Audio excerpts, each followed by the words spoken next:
Hello everyone, welcome to the my YouTube channel. आज हम पढ़ने वाले हैं सबसे इम्पॉर्टेंट थ्योरी के बारे में। हमने केमिकल बॉन्डिंग की प्लेलिस्ट स्टार्ट कर दी है और वीडियोस अपलोड किए हैं कई टॉपिक के ऊपर। बट आज का जो हमारा वीडियो होने वाला है वो बहुत ही इंपॉर्टेंट होने वाला है, क्योंकि आज हम पढ़ने वाले हैं VSEPR थ्योरी के बारे में। VSEPR stands for valence shell electron pair repulsion theory and the theory mainly useful for the structural determination of any organic or inorganic molecule। ये जो थ्योरी है जो कि आज के वीडियो में हम पढ़ने वाले हैं सबसे सुपीरियर थ्योरी है। लुईस डॉट स्ट्रक्चर की थ्योरी पर हमने वीडियो बनाई थी। तो लुईस डॉट स्ट्रक्चर जब बनते थे तो क्या रीज़न होता था, कोई भी एटम या फिर सेंट्रल एटम की अगर हम बात करें तो वो क्या करता था, कोशिश करता था कि अपने वैलेंस शेल में वो एटलीस्ट 8 इलेक्ट्रॉन ला सके। तो यहाँ तक ही लुईस की थ्योरी खत्म हो जाती थी, वो बाकी अदर कुछ इन्फॉर्मेशन नहीं देते थे। यहाँ तक कि हाइब्रिडाइजेशन के बारे में भी अगर हमको समझना पड़ता था तो हमें वैलेंस बॉन्ड थ्योरी का सहारा लेना पड़ता था। तो क्या होता था, यहाँ तक हमने लिमिटेशंस देख लिए, मतलब लुईस डॉट स्ट्रक्चर की भी लिमिटेशंस देख ली, वैलेंस बॉन्ड थ्योरी की भी लिमिटेशंस देख ली। वैलेंस बॉन्ड थ्योरी हाइब्रिडाइजेशन बताती है। लुईस डॉट स्ट्रक्चर सिर्फ और सिर्फ डॉट से रिप्रेजेंट करते हैं इलेक्ट्रॉन, और ये बता देते हैं कि कोई भी सेंट्रल एटम एटलीस्ट 8 इलेक्ट्रॉन अपने वैलेंस शेल में लाने की कोशिश करता है थ्रू बॉन्ड फॉर्मेशन।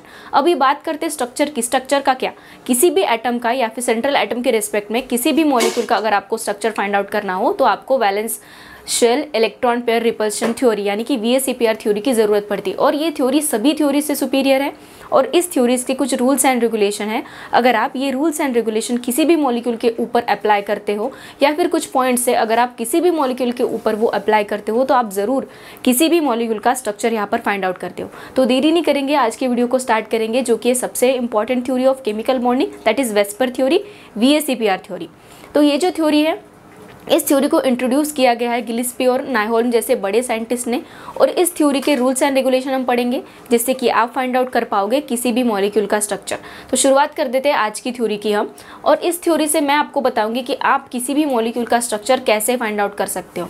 सबसे पहले आपको ध्यान क्या रखना है कि इस थ्योरी में बेसिकली आपको वैलेंस शेल इलेक्ट्रॉन पता होने चाहिए। वैलेंस इलेक्ट्रॉन क्या होते हैं, जो कि न्यूक्लियस से बहुत टाइटली बॉन्डेड नहीं होते, जिसके वजह से क्या होता है वो बॉन्डिंग में इन्वॉल्व होते हैं, यानी कि वो बॉन्ड फॉर्म करते हैं। तो जब बॉन्ड फॉर्म करता है तो बॉन्ड की इलेक्ट्रॉन डेंसिटी होती है, या फिर कैसे बॉन्ड फॉर्म होता है, बॉन्ड एक तो सिग्मा बॉन्ड के थ्रू फॉर्म हो सकता है, बॉन्ड एक तो पाई बॉन्ड के थ्रू फॉर्म हो सकता है, या फिर लोन पेयर ऑफ इलेक्ट्रॉन भी उस एटम के साथ सिचुएटेड होते हैं। तो इस थ्योरी के अकॉर्डिंग आप क्या समझेंगे, अगर बॉन्ड फॉर्मेशन होती है या फिर लोन पेयर ऑफ इलेक्ट्रॉन रहते हैं तो उसी के बेसिस पर जो कि वैलेंस शेल में इलेक्ट्रॉन रहते हैं, बॉन्ड पेयर हो सकते हैं, लोन पेयर हो सकता है, पाई बॉन्ड भी हो सकता है, तो उसी के बेसिस पर सिर्फ और सिर्फ लोन पेयर और बॉन्ड पेयर, उसी के बेसिस अगर आप लोन पेयर और बॉन्ड पेयर कैलकुलेट करते हो तो उसी के बेसिस पर आप स्ट्रक्चर फाइंड आउट कर सकते हो। मैं कुछ मॉलिक्यूल्स लिखूंगी यहाँ पे और हम स्ट्रक्चर देखेंगे कि कैसे हम फाइंड आउट कर सकते हैं। तो सबसे पहला सिंपल मॉलिक्यूल मैं यहाँ पर लिखूंगी जो कि मीथेन का।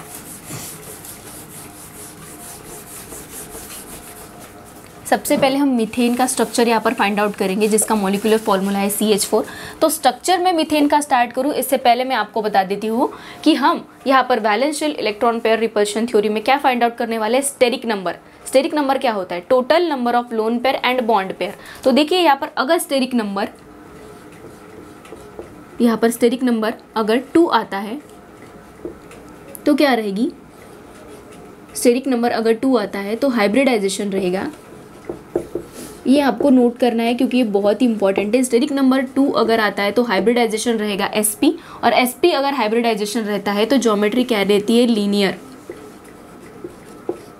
अगर sp हाइब्रिडाइजेशन आता है तो ज्योमेट्री रहती है लीनियर। अगर स्टेरिक नंबर 3 आता है तो ज्योमेट्री क्या रहेगी, हाइब्रिडाइजेशन रहेगा sp2 और उसकी ज्योमेट्री रहेगी ट्राइगोनल प्लेनर।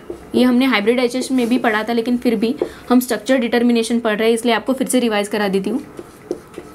ज्योमेट्री रहेगी ट्राइगोनल प्लेनर। सिमिलरली अगर स्टेरिक नंबर 4 रहता है तो हाइब्रिडाइजेशन रहेगा sp3 और इसकी ज्योमेट्री रहेगी टेट्राहेड्रल।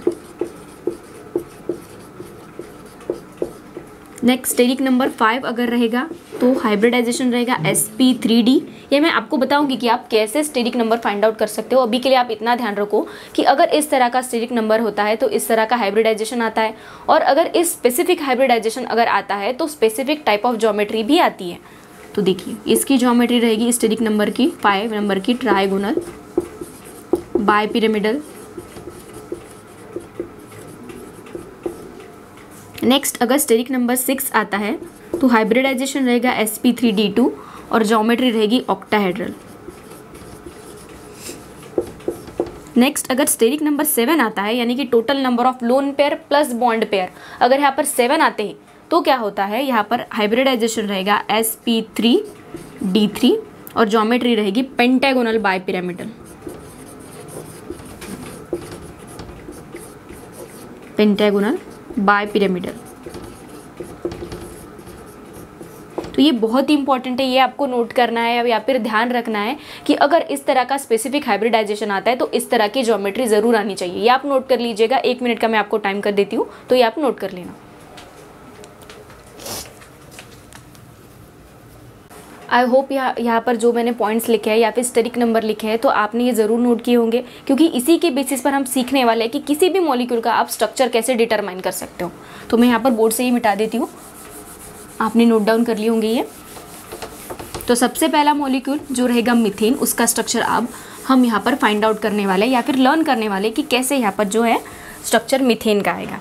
सो देखिए यहाँ पर सबसे पहला पॉइंट क्या है VSEPR थ्योरी का, अगर कोई भी मॉलिक्यूल अगर सिर्फ और सिर्फ बॉन्ड पेयर पजेस करता है, जनरली क्या होता है, हम क्या करते हैं, हाइब्रिडाइजेशन को अज्यूम करते हैं। हम समझते हैं कि एक स्पेसिफिक टाइप ऑफ अगर हाइब्रिडाइजेशन है, सपोज समझिए sp हाइब्रिडाइजेशन है, तो क्या होता है, एक sp ऑर्बिटल होता है और एक p ऑर्बिटल इन्वॉल्व होता है।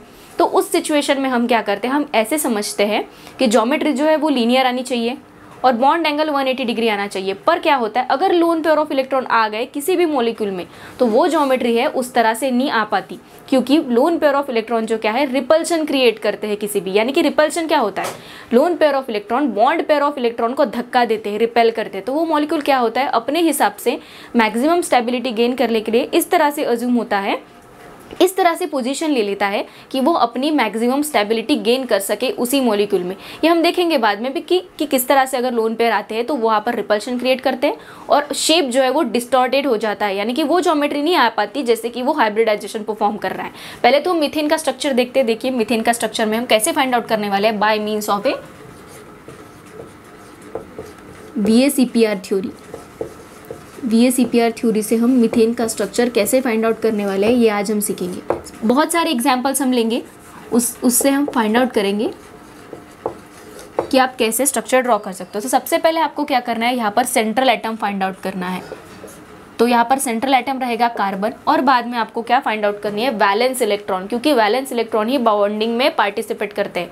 तो कार्बन ग्रुप नंबर 14 से है, तो ग्रुप नंबर 14 के वैलेंस शेल में कितने इलेक्ट्रॉन्स होते हैं, 4 इलेक्ट्रॉन होते हैं, यानी कि कार्बन के वैलेंस शेल में 4 इलेक्ट्रॉन होते हैं। बाद में आपको 4 इलेक्ट्रॉन लिखने हैं यहाँ पर एज अ वैलेंस इलेक्ट्रॉन, कितने रहेंगे, 4 इलेक्ट्रॉन रहेंगे। तो ठीक है, 4 इलेक्ट्रॉन वैलेंस इलेक्ट्रॉन रहेंगे, तो 4 इलेक्ट्रॉन बॉन्डिंग में यहाँ पर पार्टिसिपेट करेंगे। तो यहाँ पर आपको क्या लिखना है, 4 इलेक्ट्रॉन्स इस तरह से लिखना है। ध्यान से देखिएगा, आप जरूर प्रैक्टिस करिएगा, आपको भी आ जाएगा।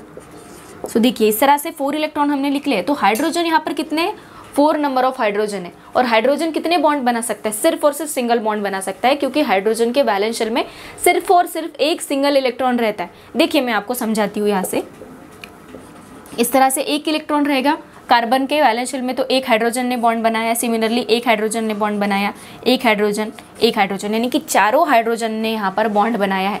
और वैलेंस इलेक्ट्रॉन कितने थे यहाँ पर, वैलेंस इलेक्ट्रॉन सिर्फ और सिर्फ 4 थे, और चारों वैलेंस इलेक्ट्रॉन ने हाइड्रोजन के साथ यहाँ पर बॉन्ड बनाया है। इसलिए हम कैलकुलेट करेंगे यहाँ पर अभी स्टेरिक नंबर। स्टेरिक नंबर क्या होता है, स्टेरिक नंबर यानी कि total number of loan pair plus bond pair. समझ में आ रहा है आपको, जो कि मैंने पहले भी लिख के दिया था, loan pair plus bond pair.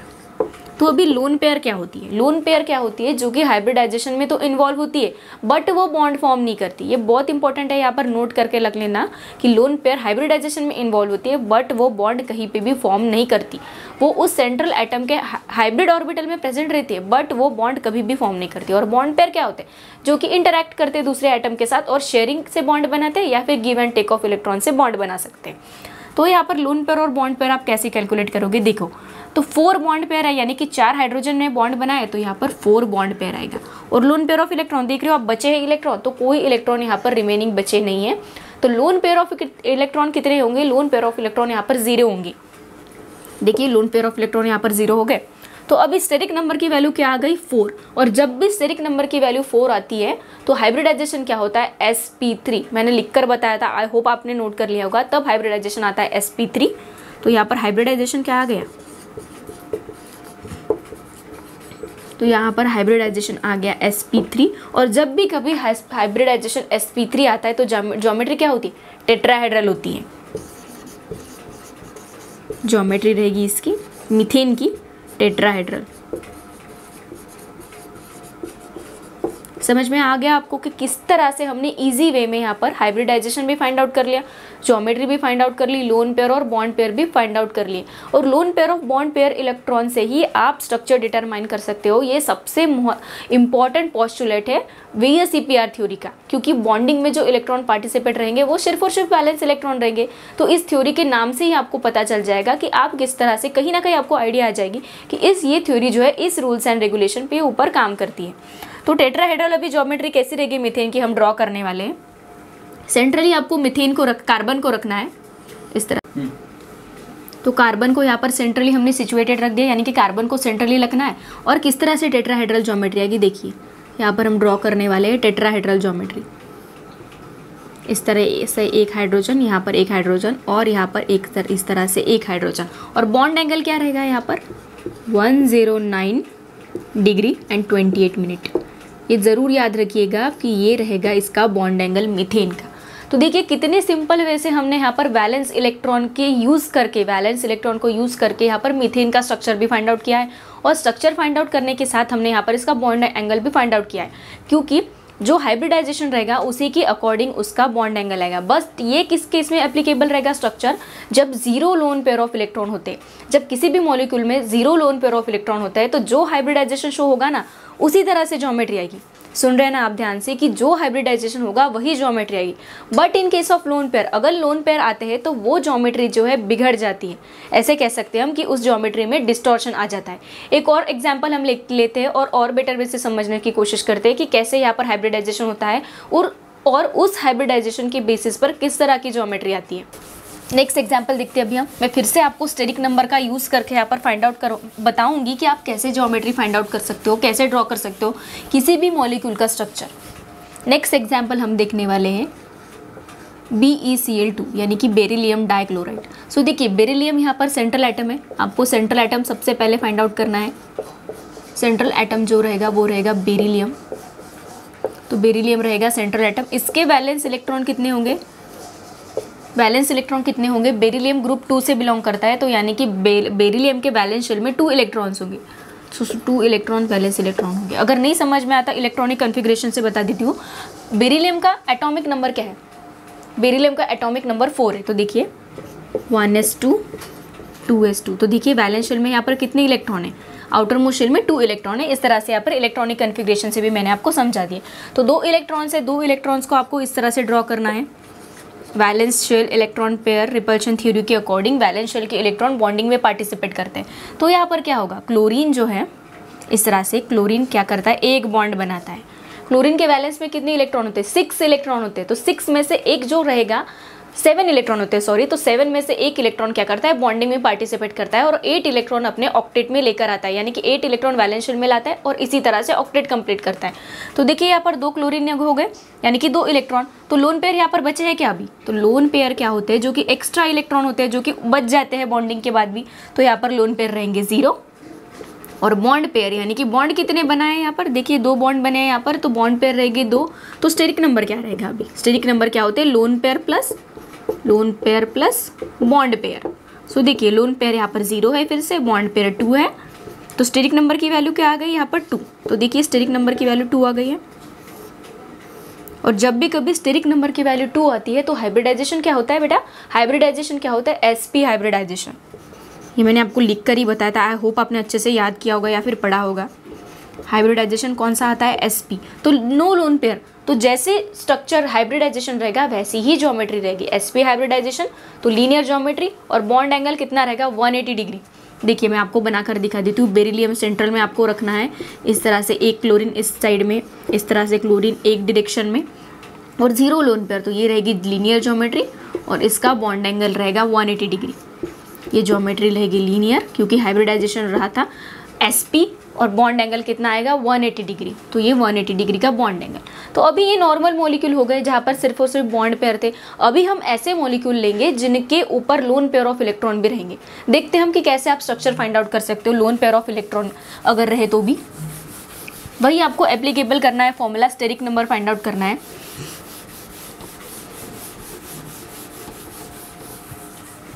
So देखिए, सपोज अगर किसी भी मॉलिक्यूल में लोन पेयर ऑफ इलेक्ट्रॉन रहेगी, ये आपको लोन पेयर ऑफ इलेक्ट्रॉन पहले ही नहीं पता होंगे, आपको स्ट्रक्चर फाइंड आउट करना है, उसके बाद आपको लोन पेयर ऑफ इलेक्ट्रॉन पता रहेंगे। तो हमने यहाँ पर एक मॉलिक्यूल लिया है जिसका नाम है अमोनिया।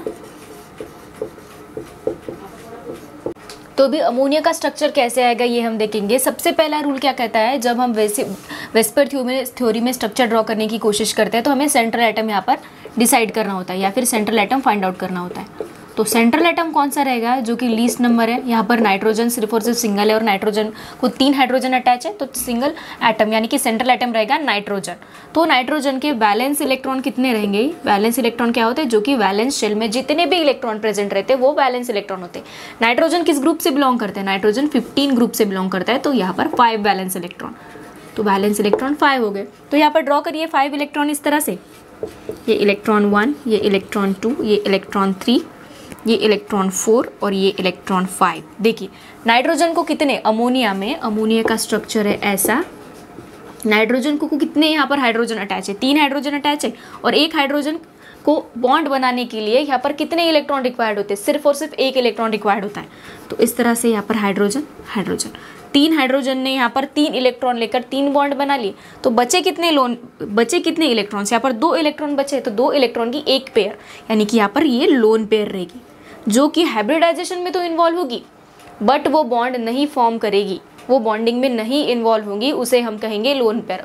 और जो ये बॉन्ड पेयर है जिन्होंने बॉन्डिंग में यहाँ पर इन्वॉल्वमेंट की है, तो यहाँ पर आप लोन पेयर, यहाँ पर एक लोन पेयर ऑफ इलेक्ट्रॉन है, देख रहे हो, 2 इलेक्ट्रॉन यानी कि 1 लोन पेयर। बॉन्ड पेयर यहाँ पर कितने हैं, बॉन्ड पेयर यहाँ पर 3 है, देखिए 3 बॉन्ड पेयर है। और स्टेरिक नंबर कैसे फाइंड आउट करते हैं, number of loan pair plus number of bond pair. तो देखिए लोन पेयर 1 रहेगी और बॉन्ड पेयर यहाँ पर 3 रहेंगे, तो यहाँ पर स्टेरिक नंबर की वैल्यू कितनी आ गई, यहाँ पर 4 आ गई। और अगर स्टेरिक नंबर की वैल्यू 4 आती है तो हाइब्रिडाइजेशन क्या रहता है, sp3। हाइब्रिडाइजेशन क्या रहेगा यहाँ पर, हाइब्रिडाइजेशन क्या रहेगा यहाँ पर, sp3। और sp3 जो हाइब्रिडाइजेशन रहता है तो क्या ज्योमेट्री रहती है, टेट्राहेड्रल ज्योमेट्री रहती है। ज्योमेट्री क्या रहेगी यहाँ पर, ज्योमेट्री रहेगी यहाँ पर टेट्राहेड्रल। हम ड्रॉ करने की कोशिश करते हैं यहाँ पर bye means of A lone pair and bond pair की किस तरह से ज्योमेट्री रहेगी अमोनिया मॉलिक्यूल की। मैं यहाँ पर ड्रॉ करके दिखाती हूँ आपको। देखिए सेंट्रली आपको नाइट्रोजन रखना है और इस तरह से टेट्राहेड्रल ज्योमेट्री कैसे आएगी, ये यहाँ पर हाइड्रोजन, इस तरह से यहाँ पर हाइड्रोजन, टेट्राहेड्रल ज्योमेट्री कुछ इस तरह से होती है। और यहाँ पर ये लोन पेयर ऑफ इलेक्ट्रॉन जो कि बॉन्डिंग में इन्वॉल्व नहीं हुए। तो देखिए ये ज्योमेट्री तो है टेट्राहेड्रल की ज्योमेट्री, बट क्या होता है लोन पेयर ऑफ इलेक्ट्रॉन जो होते हैं वो इस ज्योमेट्री को मेंटेन नहीं होने देते। देखिए समझिए ये लोन पेयर ऑफ इलेक्ट्रॉन है, इधर से इन्होंने हाइड्रोजन को यहाँ पर इस तरह से रिपेल किया और इस लोन पेयर ऑफ इलेक्ट्रॉन ने इधर से हाइड्रोजन को रिपेल कर दिया। तो जो एक्चुअली जो शेप है टेट्राहेड्रल वो नहीं आ पाता है, वो डिस्टॉर्टेड हो जाता है, क्योंकि ये लोन पेयर ऑफ इलेक्ट्रॉन क्या करते हैं, धक्का देते हैं, इन बॉन्ड पेयर को धक्का देते हैं। तो इसके वजह से ये जो शेप है इस तरह का नहीं आएगा, ये जो शेप है कुछ इस तरह का आएगा। यहाँ पर हाइड्रोजन, एक यहाँ पर हाइड्रोजन और ये यहाँ पर हाइड्रोजन। तो ज्योमेट्री टेट्राहेड्रल रहेगी। तो टेट्राहेड्रल कैसी रहेगी, तो क्योंकि लोन पेयर ने डिस्टॉर्टेड कर दिया है यहाँ पर ज्योमेट्री को, तो आप टेट्राहेड्रल नहीं कहोगे, यहाँ पर डिस्टॉर्टेड टेट्राहेड्रल कहोगे। तो इस शेप को आप क्या कहोगे, जहाँ पर नाइट्रोजन के ऊपर लोन पेयर ऑफ इलेक्ट्रॉन भी रहेंगे और यहाँ पर इस तरह का शेप आ गया, तो ये रहेगा पिरामिडल शेप। हमेशा ध्यान रखना कि नाइट्रोजन के ऊपर 1 लोन पेयर ऑफ इलेक्ट्रॉन होते हैं, तो इसके वजह से नाइट्रोजन का जो शेप रहेगा वो पिरामिडल शेप रहेगा। और ये क्यों हुआ है, सिर्फ और सिर्फ लोन पेयर ऑफ इलेक्ट्रॉन के प्रेजेंस की वजह से यहाँ पर हुआ है। इससे पहले हमने एग्जाम्पल देखे थे, मीथेन का देखा था, बेरिलियम डाइक्लोराइड का देखा था, वहाँ पर जो हाइब्रिडाइजेशन था वही ज्योमेट्री थी, पर यहाँ पर लोन पेयर ऑफ इलेक्ट्रॉन होने की वजह से ज्योमेट्री डिस्टर्ब हो गई है, वो टेट्राहेड्रल ज्योमेट्री नहीं आ पा रही है, क्योंकि इन एक लोन पेयर ऑफ इलेक्ट्रॉन ने इधर से इस नाइट्रोजन को रिपेल किया है और इधर से इस नाइट्रोजन को रिपेल किया है। तो जिसके वजह से यहाँ पर वो अमोनिया का जो स्ट्रक्चर रहेगा वो पिरामिडल स्ट्रक्चर बन चुका है वहाँ पर।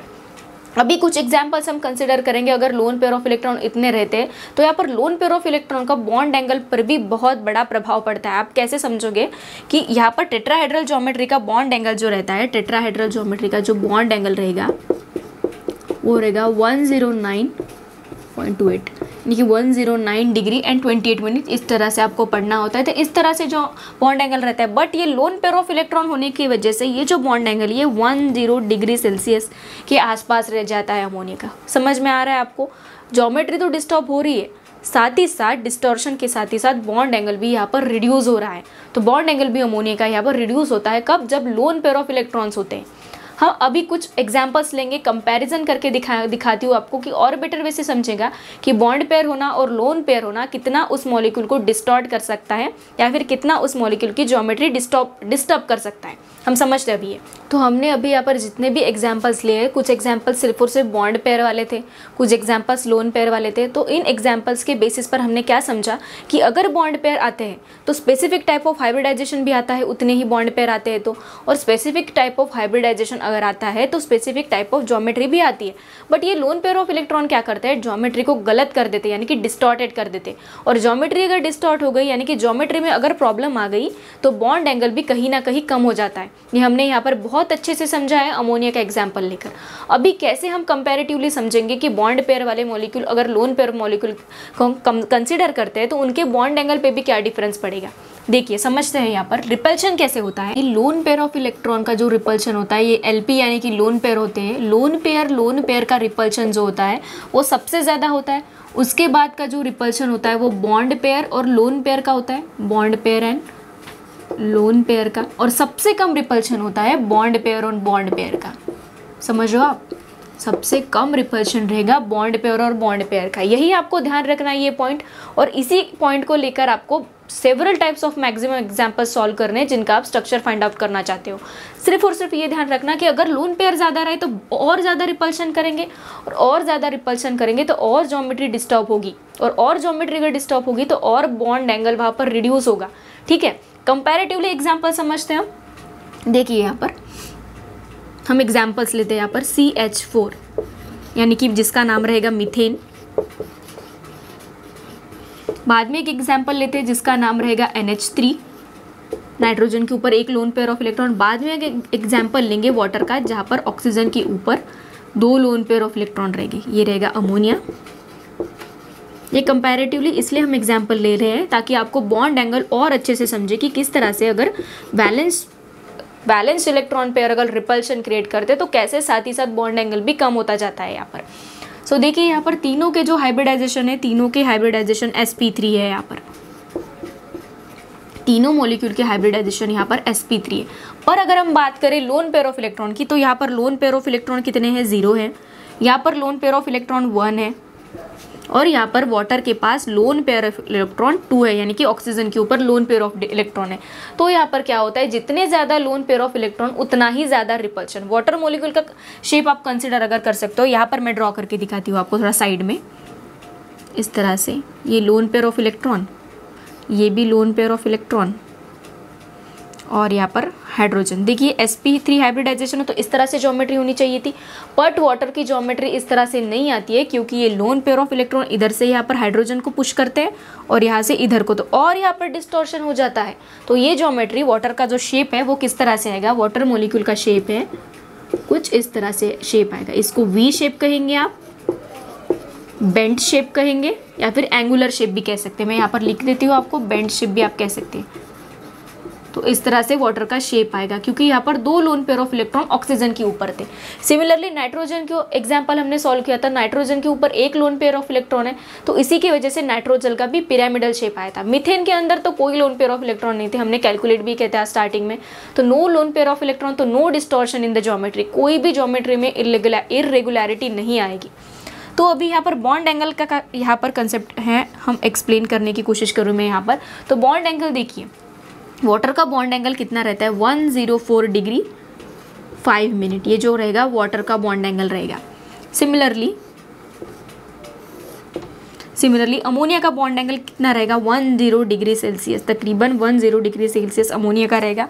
और मीथेन का कितना रहेगा, 109 डिग्री 28 मिनट, ये रहेगा मीथेन का बॉन्ड एंगल। सो यहाँ पर आप क्या देख रहे हो, यहाँ पर ग्रेजुअली जो है बॉन्ड एंगल क्या हो रहा है, कम होते जा रहे हैं। जितने ज़्यादा लोन पेयर ऑफ इलेक्ट्रॉन उतना ज़्यादा रिपल्शन। मैंने आपको स्टार्टिंग में बताया, ये पॉइंट आप ज़रूर ध्यान रखना। जितने ज़्यादा लोन पेयर ऑफ इलेक्ट्रॉन उतना ज़्यादा रिपल्शन, और जितना ज़्यादा रिपल्शन उतना ही उस मॉलिक्यूल का बॉन्ड एंगल होगा। सबसे ज़्यादा मीथेन का बॉन्ड एंगल है क्योंकि यहाँ पर 0 लोन पेयर ऑफ इलेक्ट्रॉन है। मीथेन और अमोनिया का क्यों थोड़ा सा कम है मीथेन के कंपैरिजन में, क्योंकि अमोनिया के पास 1 लोन पेयर ऑफ इलेक्ट्रॉन है, थोड़ा कम रिपल्शन होगा।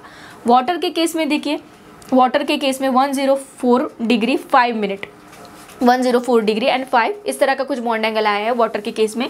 लेकिन वाटर का भी बॉन्ड एंगल क्या है, अमोनिया से कम है। क्यों कम है, हाइब्रिडाइजेशन तो सेम है, बट यहाँ पर 2 लोन पेयर ऑफ इलेक्ट्रॉन है ऑक्सीजन के पास। ये 2 loan pair of electron bonds को रिपेल करेंगे, और बॉन्ड अगर रिपेल करेंगे तो यहाँ पर बॉन्ड एंगल भी कम होगा। तो सबसे ज़्यादा यहाँ पर रहेगा मीथेन का, उसके बाद रहेगा अमोनिया का, और सबसे कम रहेगा वाटर का। तो valence electron pair repulsion theory को यूज़ करके आप स्ट्रक्चर तो डिटरमाइन कर ही सकते हो, साथ ही साथ ये भी प्रेडिक्ट कर सकते हो कि किस मॉलिक्यूल का बॉन्ड एंगल किस तरह से आएगा। और ये सभी बातें आप एक्सप्लेन कैसे करोगे, bye means of A lone pair and bond pair. सिर्फ और सिर्फ आपको इतना ध्यान रखना है। आई होप आपको आज की वीडियो अच्छी लगी होगी। अगर मेरे एफर्ट्स पसंद आते हैं तो प्लीज़ मेरे चैनल को ज़रूर सब्सक्राइब करिएगा।